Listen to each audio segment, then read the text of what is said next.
رہنما نون لیگ زاہد خان نے کہا کہ آج تک نہیں دیکھا کوئی وزیر اعلیٰ خود تحریک چلا رہا ہو۔ وزیر اعلیٰ خیبر پختونخوا لاؤ لشکر لے کر لاہور، کراچی اور اسلام آباد میں قبضے کرتے پھر رہے ہیں۔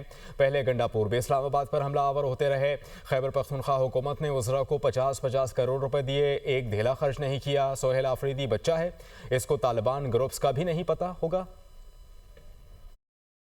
کہ وہاں پہ ایک ایسا حکومت کی جو 12 سال سے ہے، انہیں 12 سال سے وہ حکمرانی کر رہے ہیں۔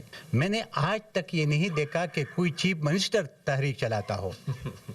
یہ میں نے انہونی بات دیکھی ہے۔ تو طارق صاحب آپ اس سے یہ توقع رکھیں گے کہ وہ ہماری یونیورسٹی بنائے گا، اسپتال بنائے گا، تو پھر یہ خرچ کون کرے گا؟ یہ ضلع لشکر لے کر لاہور قبضہ کرے گا یا کراچی قبضہ کرے گا یا اسلام آباد قبضہ کرے گا؟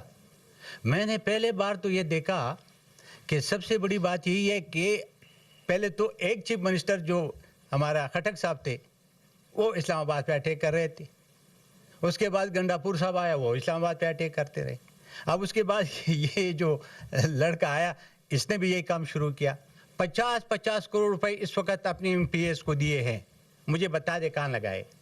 آپ کو یاد ہوگا جب پہلے 2013 میں حکومت ان کی آئی تو پرویز خٹک کو کہا کہ آپ ان کے لیے آفس ٹی ٹی پی والوں کے لیے آفس پشاور میں کھلوا دے۔ اور اس بچے سے اگر پوچھے کہ طالبان میں کتنے گروپ ہیں، کون سا گروپ ٹیررزم میں شریک نہیں ہے، اس کو کوئی پتہ نہیں ہوگا، یہ بچہ ہے۔